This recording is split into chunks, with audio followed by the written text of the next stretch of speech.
Hello, everyone. This week we are looking at Genesis chapters 37 through 41 and the story of Joseph of Egypt. As we go through these chapters, I want you to think about these questions. Do you believe and trust in the vision of God? Do you have faith in God's covenant promises? As well as how involved is God in your life? How much is he involved in the plot of your life? These are the first two are more introspective questions. The latter, I think, is a very deep existential question that individuals face all the time. I remember having a conversation with a lady who was experiencing significant depression and was kind of contemplating over the suffering of her life. And in the conversation, as she was talking about things, she said that I don't think that God is involved in our life. I think that he's kind of just said, "Peace out, good luck, guys. I've given you my spirit, my gospel," but he's really opened the door to just pure chaos. That whatever happens is going to happen. And it was really strange for me to hear this in conversation as someone who's generally been on the other end of the spectrum, who's believed that God is extremely, extremely involved in the details of our lives. So you can kind of put it on a spectrum of, God is there, he's there distantly in spirit, but is very open to allowing just wherever the agency of man takes us, that's where it's going. Whereas there's probably a mid ground because we obviously know that people make choices and God does not spare us from the consequences of other people's choices. The Bible begins with that story with Cain slaying Abel. Uh, However, we're getting an interesting perspective here from Joseph's story, one that is really worth including because it kind of pushes, I think it would push people a little bit more on this other end of the spectrum that says that despite the inevitability of tragedy, and maybe even sometimes through the tragedy, God is directing us. I look at the story of Joseph and kind of use Ether as a nice comparable narrative where Ether builds the boats. They're tight like unto a dish, and then they go out into the ocean. They commend themselves to God, is one of the scriptural phrases that it uses. And we have this wonderful metaphor of mountain waves crushing down and these very tumultuous winds, and they're blowing the ships towards the promised land, as if to suggest that the trials of life, the things that bring us down, things that push us, the things that create a lot of adversity and friction in our lives are actually there to push us towards the promised land. So these are some of the themes that are worth considering. I don't have any grand authority, but I will say at the human level, people are going to wonder in their lives, is God kind of on this side of the field where he's just like, hey, this is life. Life is, it's a test. And amidst the test, you're going to encounter who knows what. God will still probably be with you and grant you the blessings of his spirit, but to the extent that he's involved or dictating, not just like that's why I changed this subtle thing, right? It's not involved in your life, it's involved in the plot of your life, which is a different thing. And that's worth actually taking a moment and thinking about where those could be different. Because I think especially as members of the church, we would say God is involved in our lives. He's invested in us. He blesses us with the power of his spirit. And if we believe in the general essence of Christianity, it's that there's nothing that will separate us from the love of God, nothing that will separate us from the Spirit of God in total, that there's always access to that divine connection. We believe that. So there's that core component there, but there is this distinction of the storyline in my life. Where does God want me to be in my life? Does he have any plans for somewhere for me to be, something for me to do, occupation, marriage, relationships, or is that a random chaotic mess?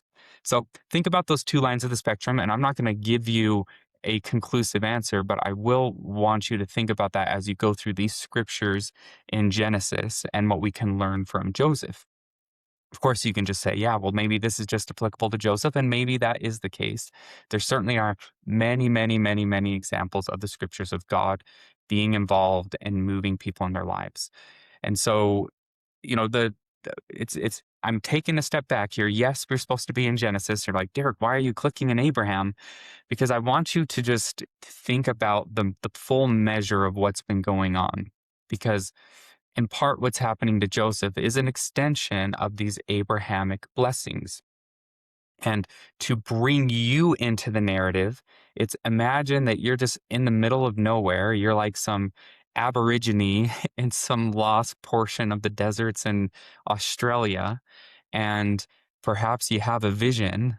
And in this vision, God comes to you. My name is Jehovah, verse 8, and I know the end from the beginning. Therefore, my hand shall be over thee, and I will make thee a great nation, and I will bless thee above measure, and make thy name great among all nations, and thou shalt be a blessing unto thy seed after thee, that in their hands they shall bear this ministry and priesthood unto all nations. We can keep going, but I think that's enough that if you can really put yourself into that position and imagine the magnitude of that blessing, and then you have to walk back to your little hut, and maybe there's like 6 other people there, and it's like, am I really someone who can bless the entire world? Am I someone that can bless this small group, more or less the entire planet? And we need to remember that the fullness of Abraham's blessings did not come in his lifetime. These, these blessings are still being fulfilled today, millennia afterwards. And we live in a generation nowadays that has been completely disconnected from these types of visions, especially in Western society. We're seeing the consequence of being disconnected from that. Thousands of years ago, people made decisions and made tremendous sacrifices, knowing that perhaps this may open the door of blessings for generation after generation, my children's children's children's children's children. Nowadays, I know it's a sensitive subject, but like nowadays, people consciously say, I don't want to have kids. I don't care about the next generation. What about me? I just want to live my life, go on vacations, enjoy the fruit of the land, and that's it. You know, look at the contrast in some of these ideologies that are emerging today from this type of a mindset that's coming here to Abraham. So in a similar way, we can interact with this Abrahamic blessing by just noting, you know, am I going to live my life just for me? Am I going to live my life just for a small portion? Or is there something in the divine spirit and God's spirit that is there to just stretch out your entire vision so that it's not tunnel vision on you and your joy, but it's God's spirit, perhaps the theory would be is that which is going to expand your vision beyond yourself and beyond even your kids, but to your kids' kids and to generations afterwards. And that's what we usually try to describe as the divine perspective. And we take a step back and just remember how in awe how vast that is. And if we open ourselves to that spirit, to that divine spirit, it will allow our decisions to bear the most fruit at the end of the story. But that takes a tremendous amount of faith. And if this vision came to you in the middle of nowhere, it's like, do you really believe in that? And if we were to make this blessing a little bit more real, I'd say to us, you know, we have in First Peter, you are a chosen generation, a royal priesthood, and holy nation, a peculiar people, that you should show forth the praises of him who hath called you out of darkness into marvelous light. Do you believe that? Do you believe that you are a chosen generation? Do you believe that you, man, woman, priesthood, part of the royal priesthood? Do you believe that you can be a holy nation? Do you believe that you could be a part of building a holy nation, a Zion, a peculiar people, the people of God? Do you believe that you are an heir of God, and enjoyed heir with Christ? The promises that are captured in just those 2 New Testament verses are not secluded to this Abrahamic episode of just one person out there in the middle of nowhere. These are things that are very genuine and focused on each and every one of God's children. And so we go back to that first question is, do you believe and trust in the vision of God? And do you have faith in God's covenant promises? And when you think about this, we need to then go to the story of Joseph, who has his vision, you could say an expansion from the Abrahamic covenant and a specific role. In Genesis chapter 37, verses 7 through 9, he has this vision. For behold, we were binding sheaves in the field, and lo, my sheaf arose and stood upright, and behold, your sheaves stood round about and made obeisance to my sheaf. And his brothers said to him, shalt thou indeed reign over us, or shalt thou indeed have dominion over us? And they hated him more for his dreams, for his words. And he dreamed another dream and told it to his brethren and said, behold, I have dreamed a dream more. And behold, the sun and the moon and the 11 stars made obeisance to me. And he told it to his father and to his brethren. And his father rebuked him and said, what is this dream thou hast dreamed? Shall I and thy mother and thy brethren indeed come to bow ourselves to thee and to the earth? Now, I've not had a specific dream or vision where my brethren, my community, my land is there to bow before me, and pray that God would not grant me such a vision. I don't think I'm worthy of that, but that's why I wanted to go to the Peter and the Romans verse to say, like, but in some way you've had a vision, right? Uh, we have the Abraham scripture that says that you are noble and great ones. We are preparing ourselves to be kings and priests, queens and priestesses. We have promises, we have a vision. And these visions and promises are intended to completely change the course of our life. It changes Abraham's course, right? He moves away from his father's tent and he kind of goes on these multiple pilgrimages to where God takes him. What is God's vision for you, and do you believe in that?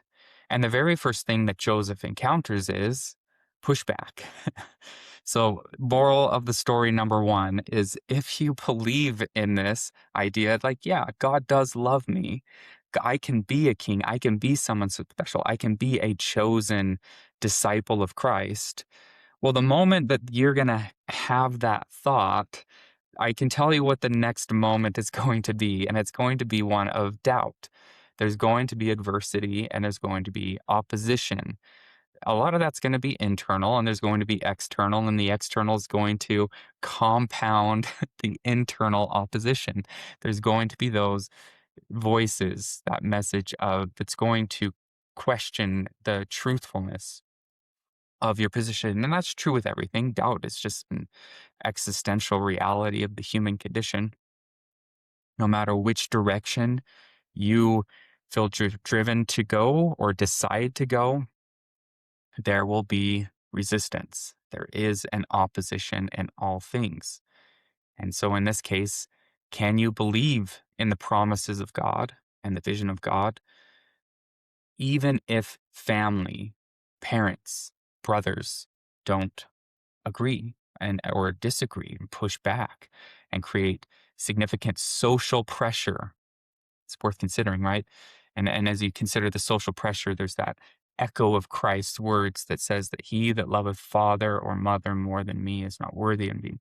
He that loveth brother and sister more than me, I believe that the essence there is not worthy of me, that we have to be able to, in order to manifest or receive the fullness of what God offers, we can't allow anything to obstruct the path, even family. So Joseph has the vision, we have our vision, we have our destiny in mind, and it's not a cakewalk.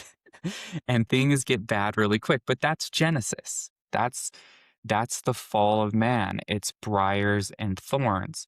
When you think about the original curses put upon man, these are curses of nature. It is briars and thorns. It's the pain of bearing children. It's the sweat and toil of life, of having to just survive. But what you're encountering here in Joseph's story are not just the challenges and oppositions inherent to nature. They are the social problems. It's uh, opposition, not just in word, but in deed. Because very quickly in verse 37 or chapter 37, verse 18, we see the brothers of Joseph, they conspired against him to slay him. Behold, this dreamer cometh. Come now, therefore, let us slay him and cast him into some pit. And we will say some evil beast hath devoured him, and we will see what becomes of his dreams. Reuben thankfully steps in and says, don't kill him. Maybe we can just sell him. So there's this interaction between, but at the end of it, what happens is Joseph gets sold into Egypt. Talk about opposition. Things are not really heading into that uh, standard course of, okay, well, I'm supposed to be, for Joseph specifically, I'm one that was chosen by God, and I have this vision of these people bowing before me, giving me obeisance or respect. Acts of somewhat of similitude of worship uh, in that image, and things are not moving in that course. Objectively speaking, if you look at this, you're like, I am getting all this evidence from my environment that says this is probably not ought to be. Maybe I'm crazy. Maybe I misinterpreted this. Maybe I've done something wrong to to to make it so I am no longer capable of receiving my destiny. Now that last one is, I think, something that is a lot more pertinent and uh, pervasive in terms of what we experience in our days, right? We may encounter in sins and the internal shame and guilt that's going to challenge, like, well, maybe you were chosen, maybe you were someone that could be a heir of God and a joint heir of Christ, a royal priesthood. But then you did this, and now you've lost the blessing, and there's no turning back. That destiny, that blessing that was given is now gone, and it's on you, right?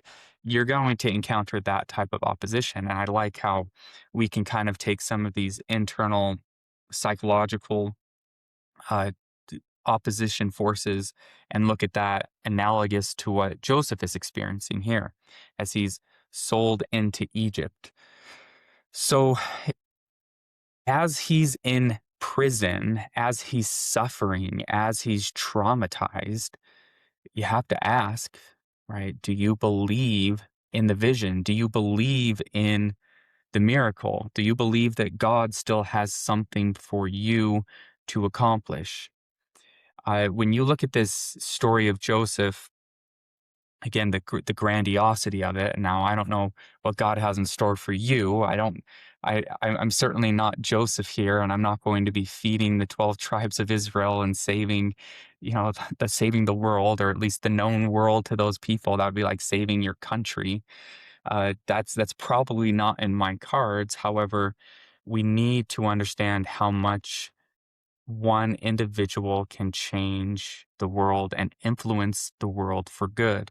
I am cheesy. I've got the Solzhenitsyn statement in me that one honest man can overthrow a tyranny.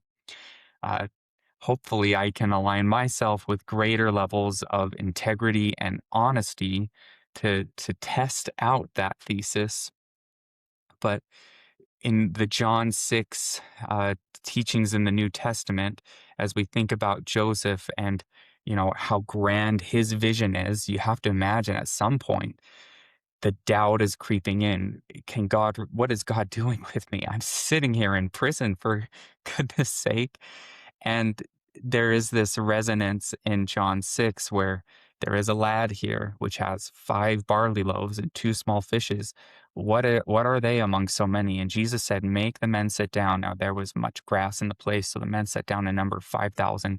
And Jesus took the loaves, and when he had given thanks, he distributed to the disciples, and the disciples to them that were set down, and likewise of the fishes as much as they would. When they were filled, he said unto the disciples, gather up the fragments that remained, that nothing be lost. Therefore they gathered them together and filled 12 baskets with the fragments of the 5 barley loaves, which remained over and above unto them that had eaten. It's a miracle. And what happens in Genesis is a miracle. It's this idea of abundance, abundant miraculous blessings coming out of that which seems inconspicuous and certainly is just not rationally capable of producing that. So even in prison, and he at this point is a slave, and the slaves in the Egyptian world were treated very, very similar to how slaves were treated here in the New World in our history. And you got to think about it, it's like as a slave, you're sitting there as a slave holding on to this maybe faint vision of you're going to change the world, thinking about that. These are the this is the context that I believe that we're intended, honestly, to read this as the opposition to the vision that God has for you. And I don't know what specifically is there. Perhaps might be a good moment to pick up the patriarchal blessing, or if you haven't had yours yet, maybe to consider what that blessing could actually mean in terms of your vision of the vision of your destiny, which may have some specifics, but there's also that which is inherently contained in the scriptures. And ultimately, at the end of the day, we have a unspeakable destiny to accomplish incredible good in this world, a world filled with sorrow and suffering and tragedy. And so, I mean, the other way you can read Joseph's story is he's got so many opportunities amidst this to just make everything go wrong. It doesn't take a genius to figure out how to take a bad situation and make it worse. It almost seems like there's a statement that came from a person I like to listen to a podcast. He says that's why hell is sometimes referred to as a everlasting pit. It's because no matter how bad things are, it seems like there's always something that you could consciously do to just make that situation worse. And so with Joseph, we began by saying that they sold him into Egypt. They wanted to slay him. They put him into prison. And, things start to look up a little bit for him. And then he runs into this whole Potiphar situation, and he's doing the work. He's keeping the gospel, he's staying true. And even though he's doing good, bad things keep happening and again and again and again. And so we read here in verse 20, and after Potiphar's wife accuses Joseph, and he had worked his way back up amongst the ranks of Potiphar, and things were going pretty good for him, even as a slave, maybe as good as it could have got for a slave at that time. And then he's back down at the bottom of the food chain. And with each rise and fall comes that internal opposition once again. Do you believe in the promises that God has made to you?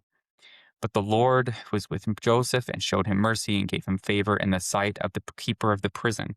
Nice consolation prize, but again, he's still in prison and he's kind of a slave among slaves. So we have in verse 20, he's cast into prison. And then the next good thing that happens is he runs into some good fortune. He helps some of the other prisoners by interpreting a dream. And he's like, hey, by the way, remember me when you get out of here. Remember me. And this verse for some reason just kills me. Like verse 40 or verse 23 in chapter 40. Yet did not the chief butler remember Joseph, but forget him. And you got to go to very next verse in chapter 41. And it came to pass at the end of 2 full years that the Pharaoh dreamed. It's like, dude, you just cost me 2 years of my life. That's the Dumb and Dumber moment. Like, dude, you were wearing gloves this whole time? Seriously, man, throw me a bone here. You cost me 2 years of my life. And, when I hear that, I'm just like, I have that soul sinking. And, with as much as we read of Joseph weeping, I guarantee that his life, his story, these years that are passing are not years where he's just fully cheerful and just like, life is good. Isn't God the best to me? I'm sure he has his moments of sorrow. He has moments of feeling frustration.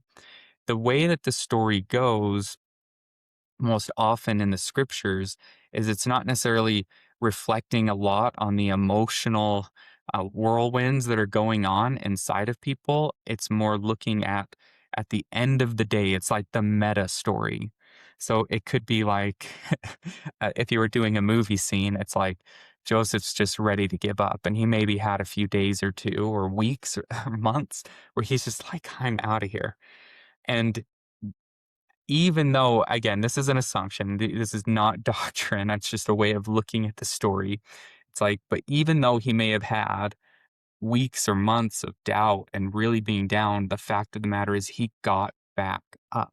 And the narrative reflects the fact that at the end of the day, the meta narrative is the opposition didn't get him down. And in terms of powerful principles, we're taught that throughout each of these moments that God blesses Joseph, and the word that it uses is specifically as that God prospered. God prospered his path. So we read that right here in chapter 39, verses 2 and 3, that the Lord was with him and that the Lord made all that he did to prosper in his hand. And yes, I do believe in the prosperity of God and that his benefit and his fortune may rise like the sun rises on the evil and on the good because God is so full of grace. And another way of kind of looking at this is for me, when I'm in those types of situations, am I even capable of acknowledging and seeing that? Or am I just so self-absorbed into my own problems that I'm developing resentment towards God in a way that I'm unable to see the hand of God in my life? Because it would be so, so very easy for Joseph to get resentful, to go the path of Cain. I think I pulled up the Cain language up here at some point, right? And Cain brought the fruit of the ground and offering to the Lord. And Abel also brought the firstlings of the flock and the fat thereof. And the Lord had respect to Abel and his offering, but unto Cain and to his offering he had not respect. And Cain was very wroth, and his countenance fell. So easy to get to that point of being wroth and angry and resentful and just depressed and down and hopeless. And one of the things that I don't want to make this all just into a clinical psychology lesson, but gratitude is essential. The the context of the world granted us in Genesis is this is a dark and dreary world, a lone world. It's a world full of suffering. It's a world that Israel even describes. I believe it's, if we were to jump to chapter 47 here, uh, it's I know this is not in it fits the theme. And so we're going to jump out of the come follow me tight bound of 37 to 41 to look at this phrase. I thought this was interesting coming from Israel, or it refers to him as Jacob at this point. But Jacob talks with the Pharaoh, and I just get this image of these two old men sitting down and talking with each other. And Pharaoh says to Jacob, "How old are you?" I, I have too many movie scenes in my head where I'm like, "Whoa, this guy must be old. How old are you?" And he says, "I'm 130 years." I mean, if I saw someone those 130 years, I'd probably have that same question. There'd be a lot more exasperation on the question, "How old are you?" In the days of my years of the pilgrimage are 130 years. Few and evil have the days of the years of my life been. That's a very dark and gloomy summary coming from an individual who we consider to be a prophetic figure. How has your life been, prophet? Few and evil. That's the response you get from Jacob. And it's when I read that, it reminded me of another Jacob who summarized his life. The time passed away with us, and our lives passed away as it were unto us a dream, we being a lonesome and a solemn people, wanderers cast out from Jerusalem, born in tribulation in a wilderness, hated of our brethren, which caused wars and contentions, wherefore we did mourn out our days. And that's life. Life contains significant amount of suffering. In this world, ye shall have tribulation. That's par for the course. Can you still see the guiding hand of God amidst that environment, can you see God prospering, granting you blessings, granting you abundance, opening doors, giving you giving you blessings of success amidst failure, amidst challenge, amidst the undulation, the ups and downs of life. This is why gratitude is absolutely essential, not just from a psychological antidepressant component for your soul. Despite the tragedies of life, despite Joseph being in prison, he's able to find God in his life, God's presence, and his hand of blessing. Without that, I'm telling you, without that, people, real human beings, get devoured by the resentment.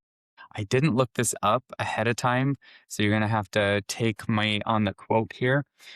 There's a quote from Heart of Darkness. I think it's Joseph Conrad, and it talks about a hollow man and how he described him as hollow because it was as if the cries of nature were just resonating within him.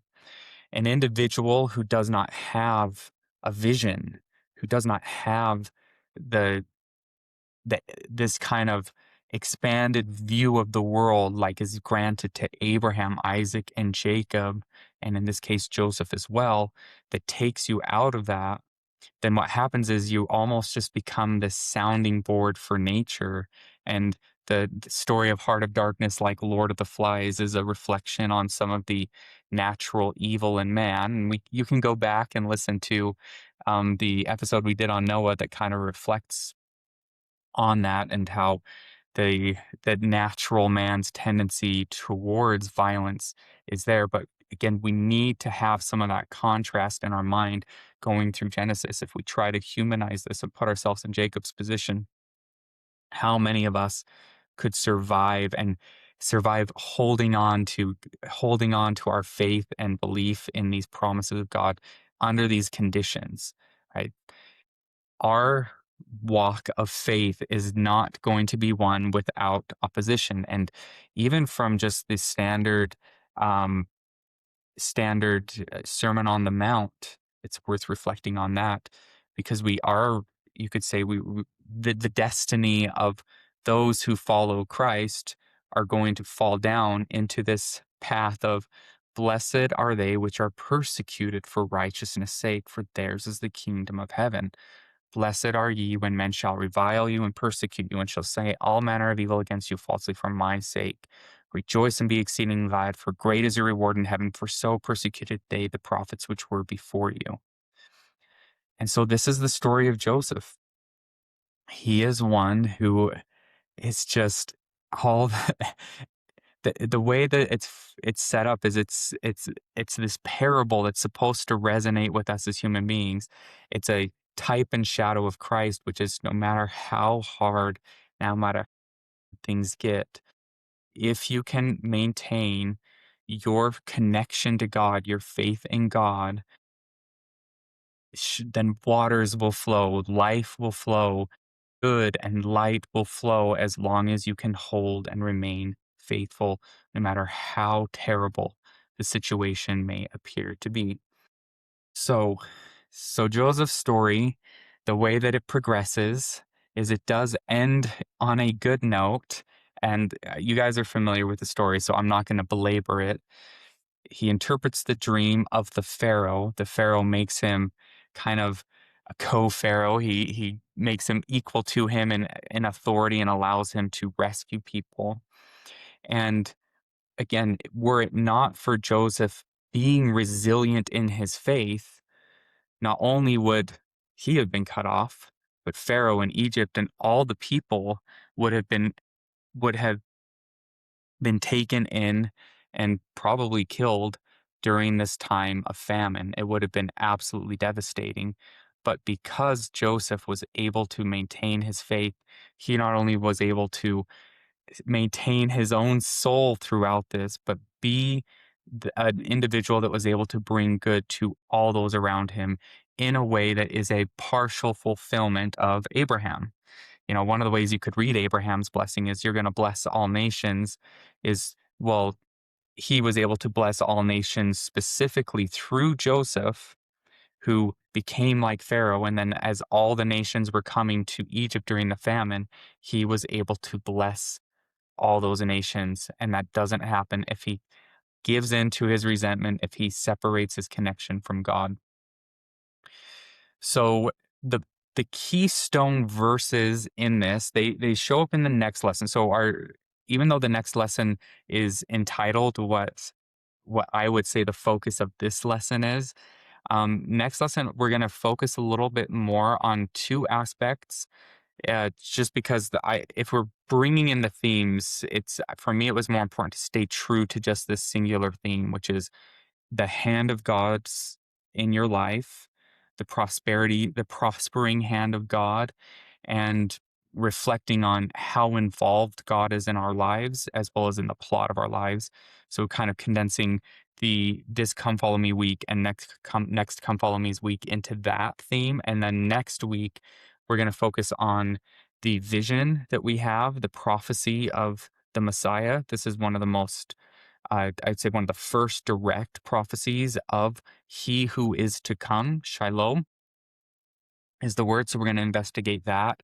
But also, it's worth reflecting on the story as well through the lens of the chosen and the not chosen, the Jew and the Gentile, the member and the non.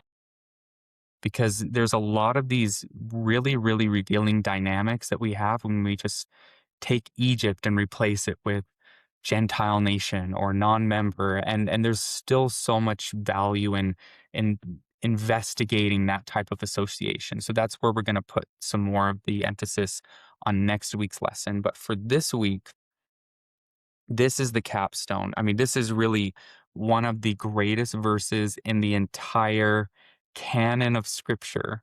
If you said, Derek, like, what verse in the Old Testament can you think of as like is some of the best? And I'd say, I can't remember, it's in Isaiah. I've quoted it like almost every lesson and can quote it again today. It's this: the Spirit of the Lord God is upon me. It's that first scripture that Christ quotes in his ministry. I believe it's like Isaiah 60.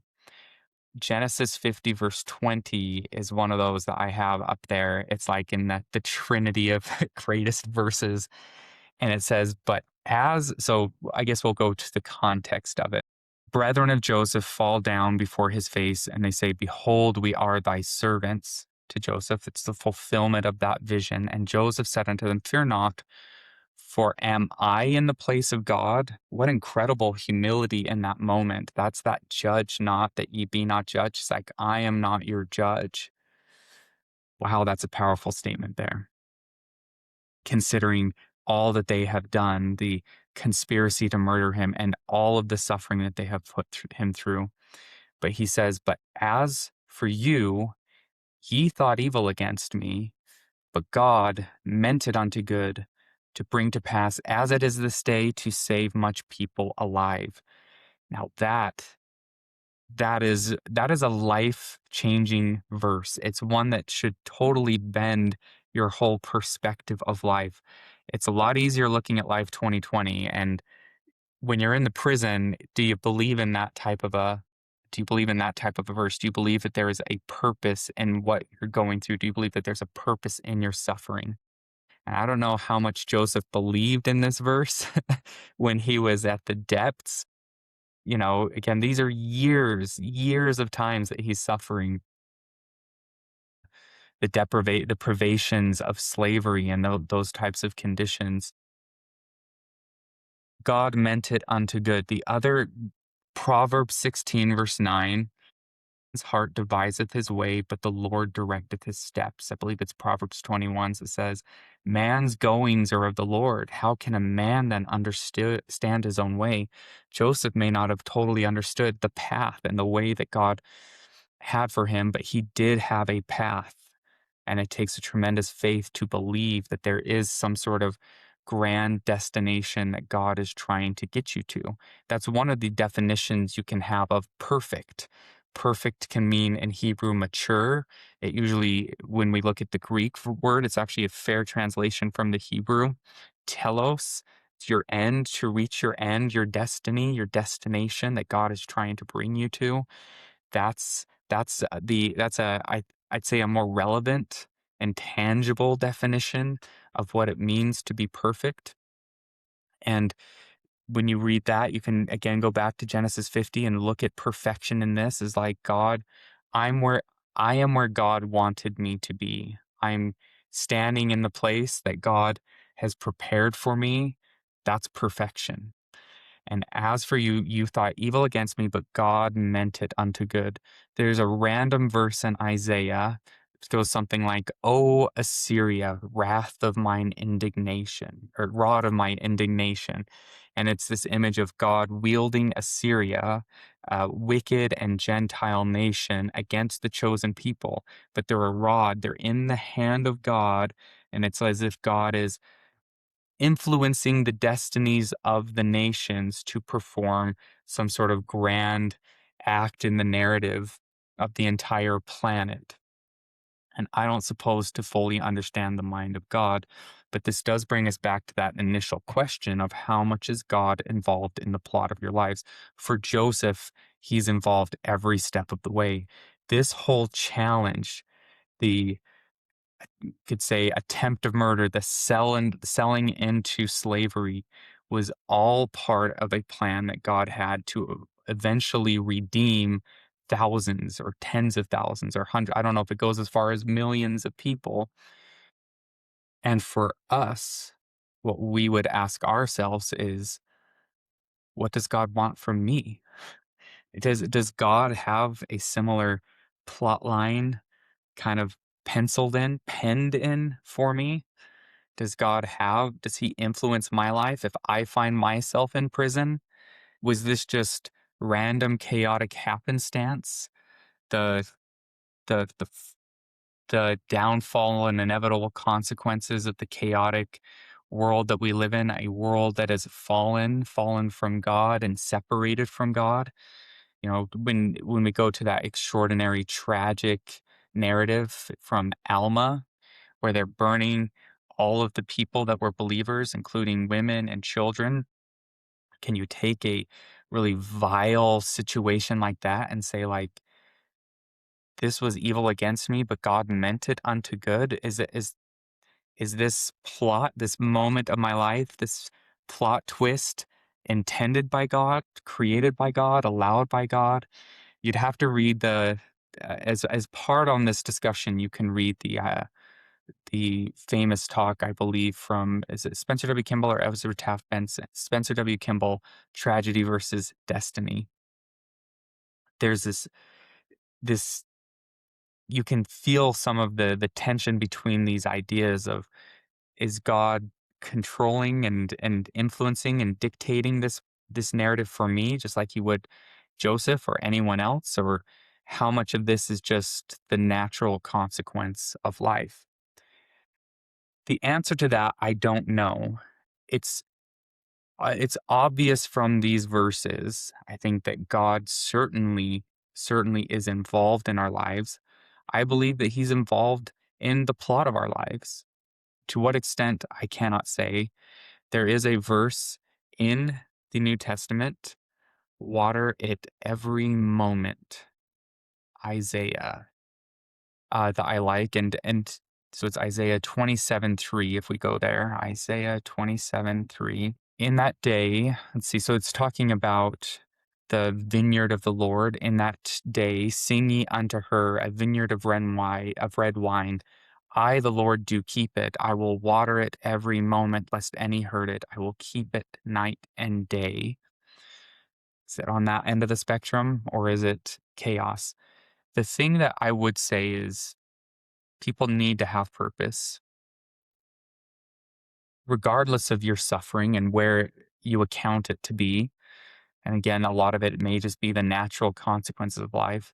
What we do know is that in suffering in general is that there is purpose in our pain.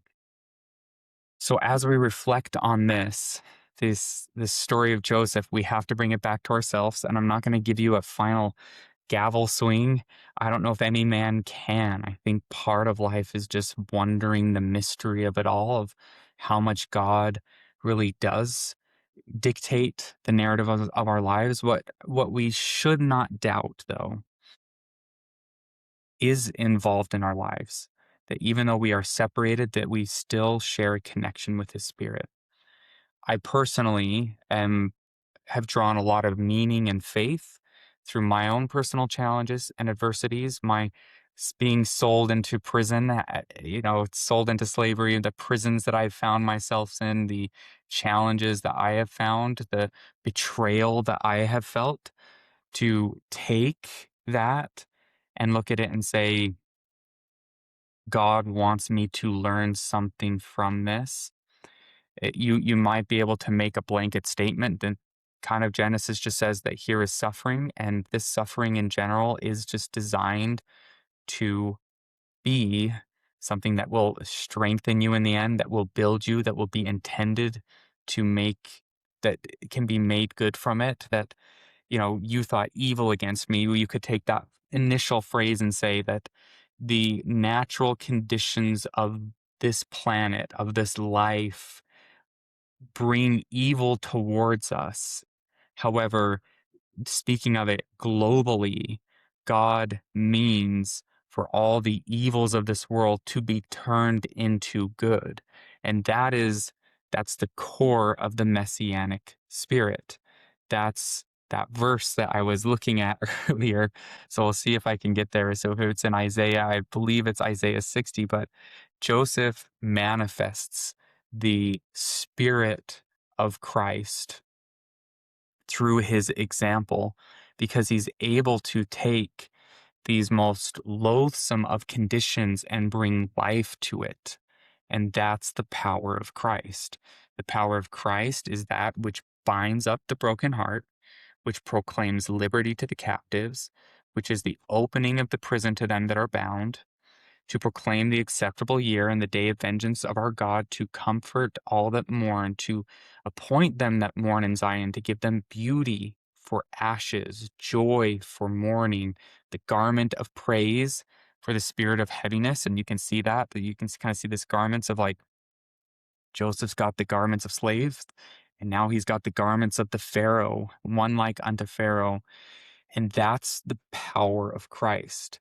And but you can call me a hopeless optimist, but I'd like to believe that regardless of the tragedy of life, which are very, very real and very, very sore, that the power of Christ is such that it can transform any miserable, loathsome, evil, horrible condition, and maybe we even say person, and can transform that into something that brings abundance, that brings life, that brings beauty, that brings joy.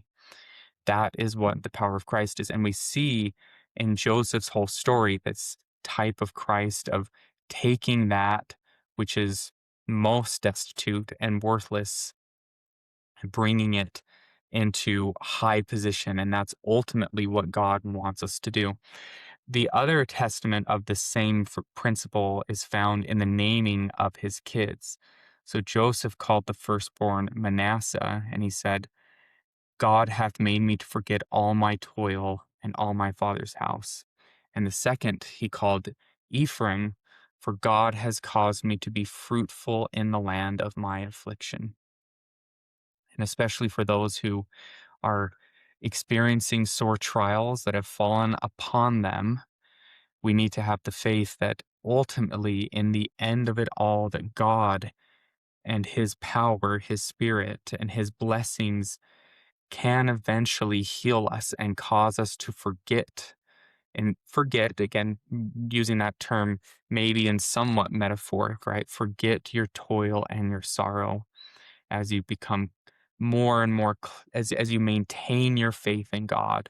And if we maintain our faith in God, that God will cause us to be fruitful in the land of affliction. That's what it means for to be Ephraim. I know many of us as members of church, this is not a contest or a showboating of our of the house that we're part of, but it's not something we often associate and think about when we think about Ephraim, is this idea of being fruitful in the land of affliction.